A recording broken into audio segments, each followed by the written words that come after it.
परिचय। आज आरती और रचना बाजार गईं और फिर घर वापस आईं। आरती ने पंखे और बल्ब का स्विच ऑन किया। पंखा धीरे चल रहा था तो आरती ने पंखे के रेगुलेटर को तेज रफ्तार पर कर दिया। रचना ने आरती से पूछा, तुमने सिर्फ रेगुलेटर को घुमाया तो पंखे की रफ्तार कैसे बढ़ गई? ये कैसे काम करता है? आरती ने जवाब दिया कि पंखे का रेगुलेटर एक चर प्रतिरोधक की तरह काम करता है। शुरुआती स्थितियों में प्रतिरोध उच्च होता है और पंखे की गति कम होती है, लेकिन जब रेगुलेटर घुमाया जाता है तो इसका प्रतिरोध घटकर इसके न्यूनतम मान पर हो जाता है और इस प्रकार पंखे की गति उच्चतम हो जाती है। इसका अर्थ है कि प्रतिरोधक का घटता है तो विद्युत धारा का मान बढ़ता है। छात्रों, आज हम विद्युत धारा के बारे में और अधिक पढ़ेंगे।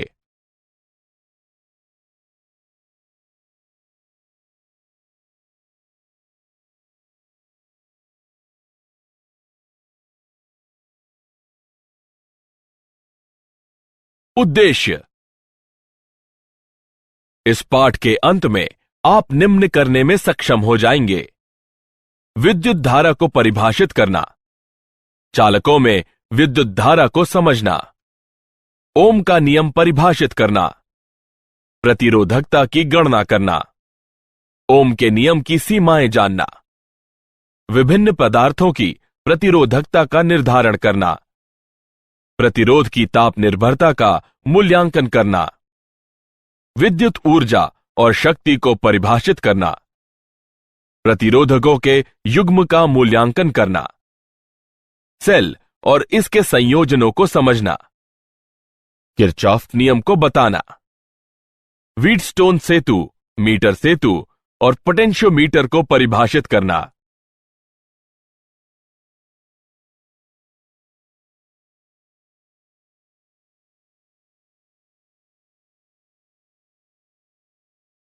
विद्युत धारा किसी पृष्ठीय क्षेत्रफल से एकांक समय में प्रवाहित होने वाले आवेश की दर को विद्युत धारा कहते हैं।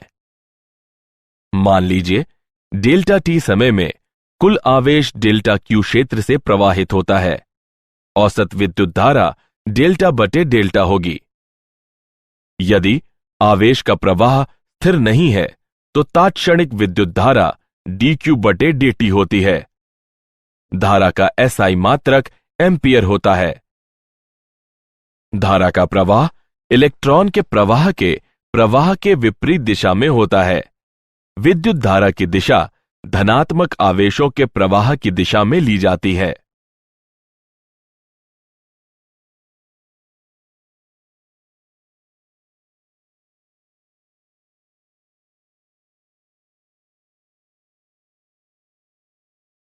चालकों में विद्युत धारा। किसी चालक में धारा के प्रवाह के लिए उसमें विभवांतर होना आवश्यक है। धारा का प्रवाह उच्च विभव से निम्न विभव की दिशा में होता है। जब एक बैटरी किसी चालक के सिरों से जोड़ी जाती है तो बैटरी के टर्मिनल से जुड़े सिरों से प्रारंभ होकर चालक पर विपरीत चिन्ह का पृष्ठीय आवेश बनने लगता है। यह पृष्ठीय आवेश विद्युत क्षेत्र का निर्माण करते हैं। यह विद्युत क्षेत्र इलेक्ट्रॉन के विद्युत क्षेत्र के विपरीत दिशा में गति करने का कारण होता है। संघटट के कारण इलेक्ट्रॉन चालक में धीमी गति से प्रवाहित होते हैं और उनके औसत वेग को अपवाह वेग वीडी कहते हैं। इलेक्ट्रॉन के इस निर्देशित प्रवाह से धारा का निर्माण होता है।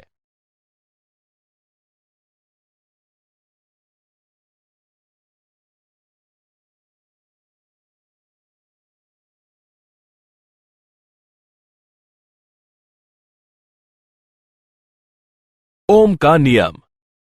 ओम के नियम के अनुसार किसी चालक धातु का विभवांतर उसमें प्रवाहित विद्युत धारा के अनुक्रमानुपाती होता है या V बराबर IR, जहां अनुपातिकता स्थिरांक R को चालक पदार्थ की प्रतिरोधकता कहते हैं। प्रतिरोधकता का SI मात्रक ओम होता है। कोई भी विद्युत यंत्र जो विद्युत धारा के प्रवाह का एक निश्चित मात्रा में प्रतिरोध करे तो उसे प्रतिरोधक कहते हैं। हम प्रतिरोध को इस चिन्ह द्वारा व्यक्त करते हैं। हम कल्पना करते हैं कि I लंबाई के एक तार में समरूप विद्युत क्षेत्र E और अनुप्रस्थ भाग का क्षेत्रफल A है। तार के सिरों के बीच विभवांतर दिया है V बराबर EI, लेकिन I बराबर A बटे रो L गुणन V, जहां रो पदार्थ की प्रतिरोधकता है। उपरोक्त समीकरण में I का मान रखिए, हमें प्रतिरोधकता का मान प्राप्त होता है जो कि रो L बटे A बराबर है। हम यह निष्कर्ष निकालते हैं कि किसी तार का प्रतिरोध उसकी लंबाई के समानुपाती और अनुप्रस्थ काट क्षेत्रफल के व्युक्त क्रमानुपाती होता है।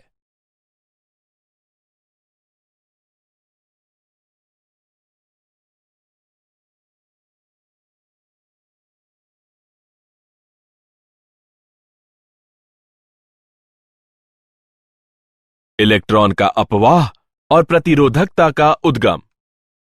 जब विद्युत क्षेत्र प्रयुक्त नहीं होता है तो इलेक्ट्रॉनों की यादृच्छिक तापीय वेग किसी भी दिशा में नेट धारा नहीं उत्पन्न करते।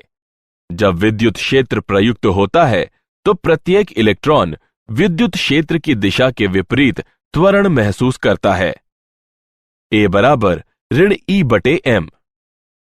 एक काल अंतराल डेल्टा T विद्युत क्षेत्र के कारण इलेक्ट्रॉन के वेग में परिवर्तन E त्वरण और काल अंतराल के गुणन के बराबर होता है। यदि टाउ संघटकों के बीच औसत समय है, इलेक्ट्रॉन का औसत अपवाह वेग त्वरण और टाउ के गुणन के बराबर होता है। मात्रा टाउ को विश्रांति काल कहते हैं। यह निकाय को संघटक द्वारा साम्य ताप की अवस्था में वापस आने में लगा समय की मात्रा के बराबर होता है। धारा घनत्व को निम्न प्रकार व्यक्त किया जाता है। J बराबर ऋण NeVd। उपरोक्त समीकरण में Vd का मान रखने पर हमें प्राप्त हुआ J बराबर Ne वर्ग टाउ बटे M गुणन E। अतः पदार्थ की चालकता है सिग्मा बराबर Ne वर्ग टाउ बटे M और पदार्थ की प्रतिरोधकता है रो बराबर M बटे N गुणन E वर्ग टाउ। गतिशीलता। किसी चालक पदार्थ में गतिशील आवेश वाहक की गतिशीलता प्रति विद्युत क्षेत्र अपवाह वेग के परिणाम के रूप में परिभाषित होता है। गतिशीलता म्यू बराबर Vd बटे E, जो कि E टाउ बटे M के बराबर होता है।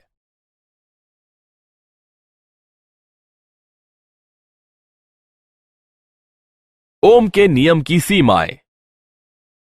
हालांकि ओम का नियम बहुत से पदार्थों के लिए सत्य पाया गया है, फिर भी विद्युत परिपथ में प्रयुक्त ऐसे कई पदार्थ और यंत्र हैं जिनमें V और I में समानुपातिकता नहीं होती।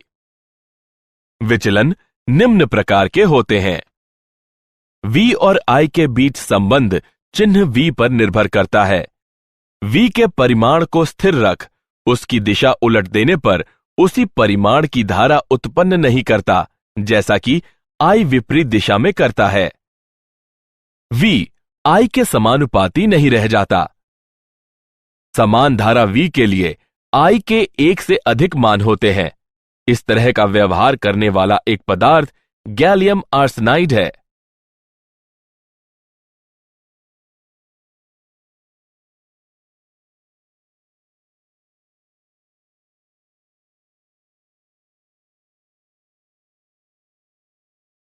विभिन्न पदार्थों की प्रतिरोधकता। प्रतिरोधकता पदार्थों का नैसर्गिक गुण होता है। चालकों जैसे तांबा में निम्न प्रतिरोधकता होती है। अर्धचालक पदार्थों जैसे जर्मेनियम में प्रतिरोधकता चालक और कुचालक के बीच की होती है। विद्युतरोधी जैसे रबर में उच्च प्रतिरोधकता होती है। वर्ण कोड प्रतिरोधक की प्रतिरोधकता को दर्शाने के लिए वर्ण कोड की पद्धति का प्रयोग किया जाता है। प्रतिरोधक के चारों तरफ उनके विशेष महत्व वाली रंगों की एक पट्टी बिछा दी जाती है। आइए एक उदाहरण लें। दिए गए प्रतिरोधक के लिए पीला 4 को व्यक्त करता है, बैंगनी 7 को व्यक्त करता है, लाल 10 की घात 2 को व्यक्त करता है और सुनहरा 5% को व्यक्त करता है। उपरोक्त आंकड़ों को एकत्रित करने पर दिए गए प्रतिरोध की कुल प्रतिरोधकता 5% सहता मान के साथ 47 गुणन 10 की घात 2 होगी।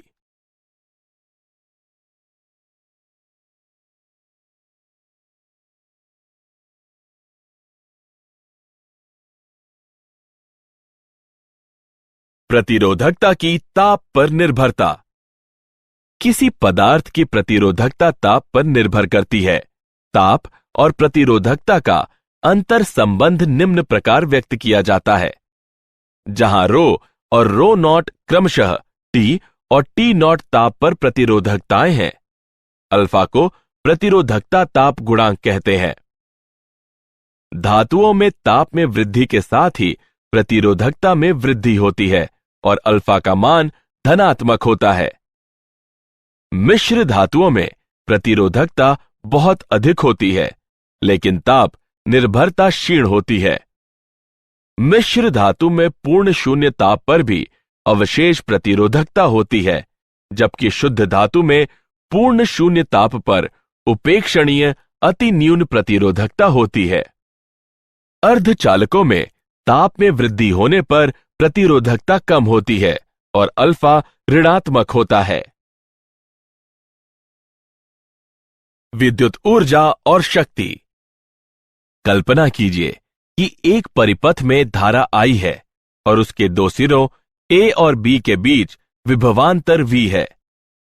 काल अंतराल डेल्टा T में आवेश की एक मात्रा डेल्टा Q बराबर I डेल्टा T परिपथ के बिंदु A से B बिंदु की ओर चलती है और विद्युत क्षेत्र द्वारा किया गया कार्य है।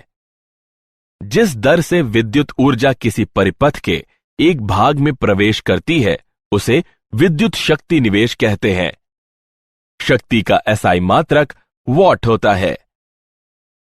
प्रतिरोधक में क्षयित शक्ति। जब किसी प्रतिरोधक में विभवांतर V उपस्थित हो, प्रतिरोधक के मुक्त इलेक्ट्रॉन में विद्युत क्षेत्र द्वारा त्वरण उत्पन्न किया जाता है और उनमें गतिज ऊर्जा का संचार होता है। ये इलेक्ट्रॉन प्रतिरोधक पदार्थ के परमाणुओं से संघटन करने पर उन्हें अपनी गतिज ऊर्जा का एक अंश प्रदान करते हैं। प्रतिरोधक में ऊर्जा का यह स्थानांतरण प्रतिरोधक के ताप में वृद्धि कर देता है। प्रतिरोध में शक्ति निवेश निम्न प्रकार व्यक्त की जाती है।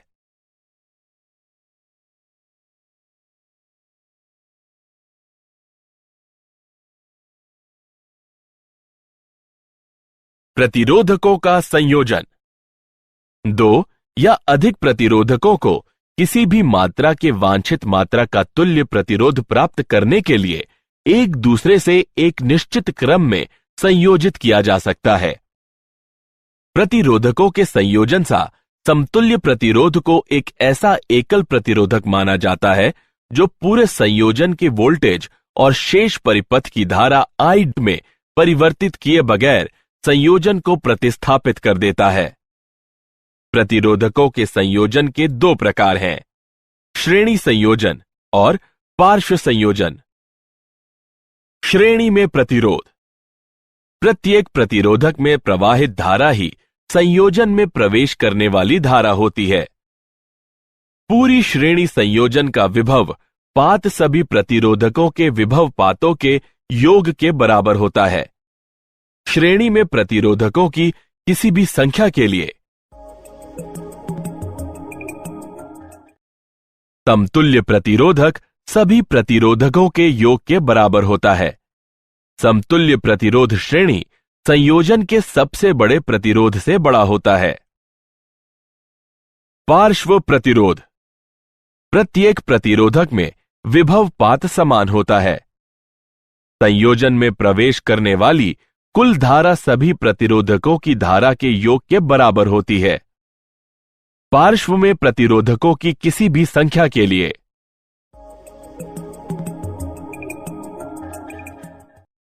समतुल्य प्रतिरोधक का व्युत्क्रम सभी प्रतिरोधकों के व्युत्क्रमों के योग के बराबर होता है। समतुल्य प्रतिरोध संयोजन की सबसे छोटे प्रतिरोध से छोटा होता है।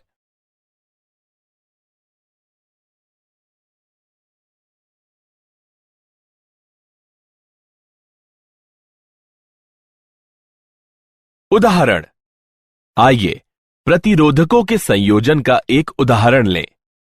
आकृति में दिखाए गए प्रतिरोधक संजाल में ए और बी के बीच प्रतिरोध की गणना कीजिए। आइए हल देखें। ए और बी के मध्य प्रतिरोध RAB की गणना के लिए हम आकृति में दिखाए गए एक समतुल्य संजाल का निर्माण करते हैं।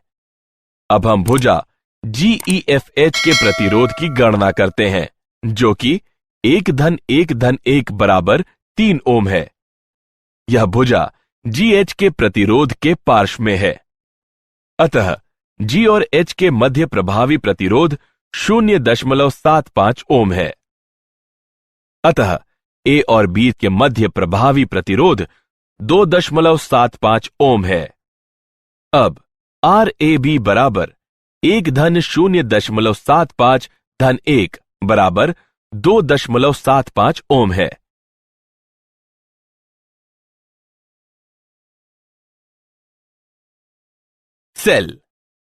सेल किसी प्रतिरोधक में धारा के स्थायी प्रवाह के लिए संपूर्ण प्रतिरोधक में विभवांतर को बनाए रखता है। जब धारा प्रवाहित होती रहती है तो सेल के ऋणात्मक टर्मिनल पर धनात्मक आवेश एकत्रित होते रहते हैं। जब तक ये ऋणात्मक टर्मिनल के ये धनात्मक आवेश सेल के अंदर स्थित विद्युत अपघटय के माध्यम से धनात्मक टर्मिनल पर स्थानांतरित नहीं हो जाते, तब तक दोनों टर्मिनलों के बीच विभवांतर को स्थिर रखना संभव नहीं है। सेल के अंदर स्थित विद्युत अपघटय के माध्यम से एक टर्मिनल से दूसरे टर्मिनल तक आवेश के स्थानांतरण के लिए कार्य करने की आवश्यकता है, क्योंकि विद्युत अपघटनी विलयन आवेश की गति के खिलाफ प्रतिरोध उत्पन्न करता है। इसे सेल का आंतरिक प्रतिरोध कहते हैं। EMF सेल के अंदर निम्न विभव वाले टर्मिनल से उच्च विभव वाले टर्मिनल की तरफ आवेश की गति के लिए प्रति एकक आवेश में किए गए कार्य को विद्युत वाहक बल EMF कहते हैं। सेल का EMF होता है E बराबर I गुणे R प्लस R। यहां R वाह प्रतिरोध है, R आंतरिक प्रतिरोध है, I परिपथ में उपस्थित धारा है। एक आदर्श सेल में 0 आंतरिक प्रतिरोध होता है। परिपथ में प्रयुक्त वोल्टता सेल के EMF के बराबर होती है।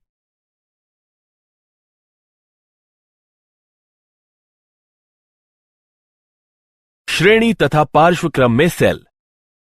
श्रेणी संयोजन में सेल। श्रेणी में सेल के सिरों को परस्पर इस प्रकार जोड़ा जाता है कि प्रत्येक सेल से धारा प्रवाहित हो। जब सेल श्रेणी क्रम में जोड़े जाते हैं तो बैटरी का EMF सभी सेलों के EMF के योग के बराबर होता है। कुछ आंतरिक प्रतिरोध सभी सेलों के आंतरिक प्रतिरोधों के योग के बराबर होता है। प्रत्येक सेल में वही धारा होती है जो पूरे श्रेणी क्रम में होती है। यदि N समरूप सेल प्रत्येक का EMF E और आंतरिक प्रतिरोध R है, एक श्रेणी में जोड़े गए हैं, तो परिपथ में प्रवाहित धारा होगी। पार्श्वक्रम में सेल संयोजन। जब सेल के आवेश को विभिन्न सेलों में विभाजित किया जाता है तो इसे पार्श्वक्रम सेल संयोजन कहते हैं। जब समरूप सेल पार्श्वक्रम में संयोजित होते हैं, बैटरी का EMF एकल सेल के EMF के बराबर होता है। कुछ आंतरिक प्रतिरोध का व्युत्क्रम सभी एकल सेलों के आंतरिक प्रतिरोधों के व्युत्क्रम के योग के बराबर होता है। बाह्य परिपथ की धारा सभी सेलों में समान रूप से विभाजित होती है। यदि N समरूप सेल प्रत्येक का EMF E और आंतरिक प्रतिरोध R है, एक पार्श्वक्रम में जोड़े गए हैं तो परिपथ में प्रवाहित धारा निम्न होगी। किरचॉफ के नियम। पहला नियम, संधि नियम। किसी संधि पर संधि से प्रवेश करने वाली विद्युत धाराओं का योग इस संधि से निकलने वाली विद्युत धाराओं के योग के बराबर होता है। संधि में प्रवेश करने वाली या निकलने वाली विद्युत धाराओं का बीजगणितीय योग 0 होता है। दूसरा नियम, पाश नियम। प्रतिरोधकों तथा सेलों से सम्मिलित किसी बंद पाश के चारों ओर विभव में परिवर्तनों का बीजगणितीय योग 0 होता है।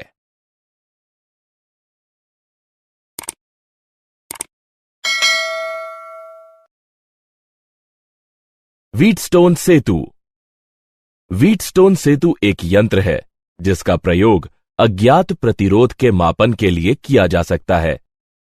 इसमें एक बैटरी, एक गैल्वेनोमीटर तथा 4 प्रतिरोधकों का नेटवर्क होता है। धारा I संधि A से प्रवेश करती है, जहां यह धारा I1 और I2 धारा में विभाजित हो जाती है।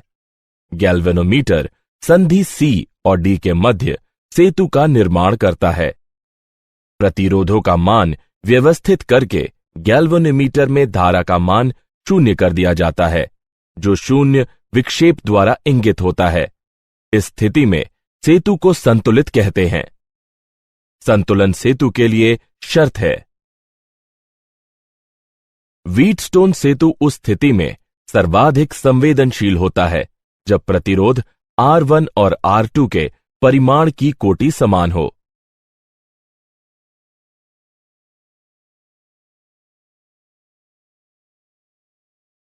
मीटर सेतु। मीटर सेतु व्हीटस्टोन सेतु की एक प्रायोगिक युक्ति है।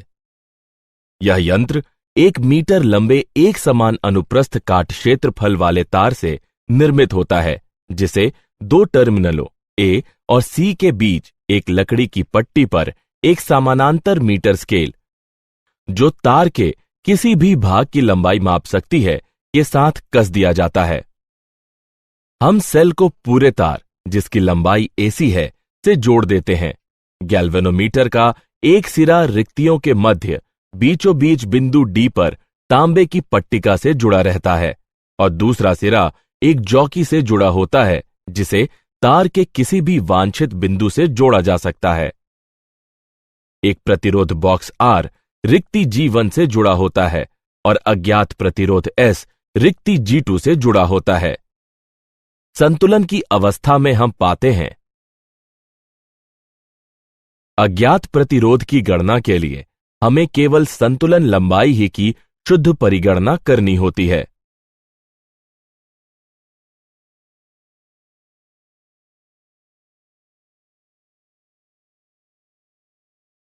विभव मापी।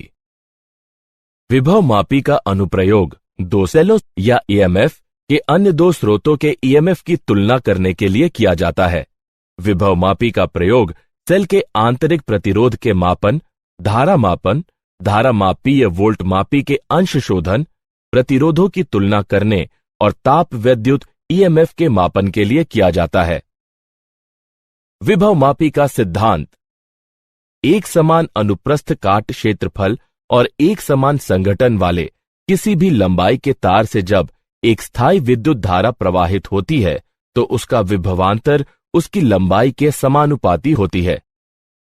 विभव मापी से जितना कम विभवांतर मापा जा सकता है, विभव मापी की संवेदनशीलता उतनी ही अधिक होती है। विभव मापी का टर्मिनल A एक बैटरी, एक धारा मापी, एक धारा नियंत्रक और एक गामी कुंजी की सहायता से टर्मिनल B से जुड़ा हुआ है। दिए गए सेल का धनात्मक टर्मिनल, जिसकी आंतरिक प्रतिरोधकता ज्ञात करनी है, विभव मापी के टर्मिनल A से जुड़ा हुआ है और ऋणात्मक टर्मिनल एक गैल्वेनोमीटर G और प्रतिरोध बॉक्स के माध्यम से सर्पी संपर्क S से जुड़ा हुआ है। सेल का आंतरिक प्रतिरोध निम्न है। यहां L1 संतुलन लंबाई है जब K2 खुला है। L2 संतुलन लंबाई है जब K1 खुला है।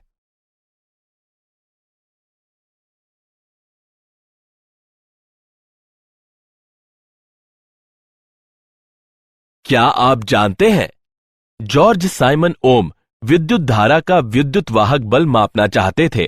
उन्होंने पाया कि कुछ चालक अन्य से बेहतर कार्य करते हैं और उन्होंने उनके अंतर का निर्धारण किया। उन्होंने कुछ समय तक ओम के नियम की घोषणा के लिए प्रतीक्षा की, क्योंकि उनके मित्रों को उनका सिद्धांत स्वीकार नहीं था। प्रतिरोध का मात्रक उन्हीं के नाम पर रखा गया है। तड़ित वायुमंडल में विद्युत का प्रक्षेपण होता है। तड़ित विद्युत करीब 2,10,000 किलोमीटर प्रति घंटा की दूरी तय कर सकती है और इसका ताप 30,000 डिग्री सेल्सियस तक पहुंच जाता है।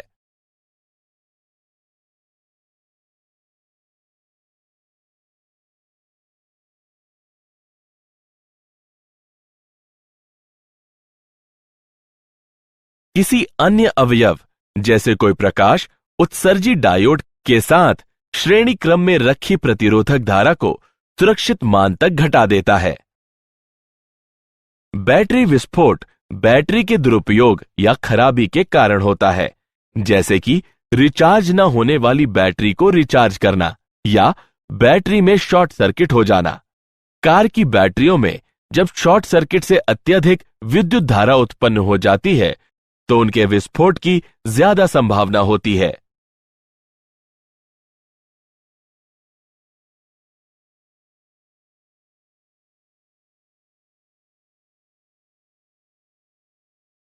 सारांश। आइए हमने जो कुछ सीखा है उसे संक्षेप में दोहराएं। किसी पृष्ठीय क्षेत्रफल से एकांक समय में प्रवाहित होने वाले आवेश की दर को विद्युत धारा कहते हैं। संघटन के कारण इलेक्ट्रॉन चालक में धीमी गति करते हैं और उनके औसत वेग को समवाह वेग कहते हैं। ओम का नियम बताता है कि किसी चालक पदार्थ का विभवांतर उससे प्रवाहित होने वाली धारा के अनुक्रमानुपाती होता है। किसी चालक पदार्थ में गतिशील आवेश वाहक की गतिशीलता प्रति एकांक विद्युत क्षेत्र में अपवाह वेग का परिमाण होती है।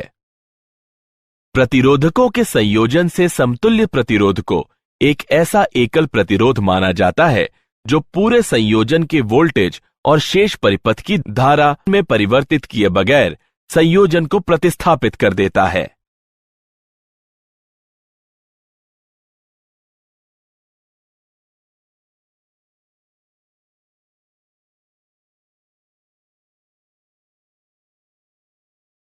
सेल के अंदर निम्न विभव वाले टर्मिनल से उच्च विभव वाले टर्मिनल की तरफ आवेश की गति के लिए प्रति एकक आवेश में किए गए कार्य को विद्युत वाहक बल कहते हैं। किरचॉफ का पहला नियम बताता है कि किसी संधि पर संधि से प्रवेश करने वाली विद्युत धाराओं का योग इस संधि से निकलने वाली विद्युत धाराओं के योग के बराबर होता है। किरचॉफ का दूसरा नियम बताता है कि प्रतिरोधकों तथा सेलों से सम्मिलित किसी बंद पाश के चारों ओर विभव में परिवर्तनों का बीजगणितीय योग शून्य होता है।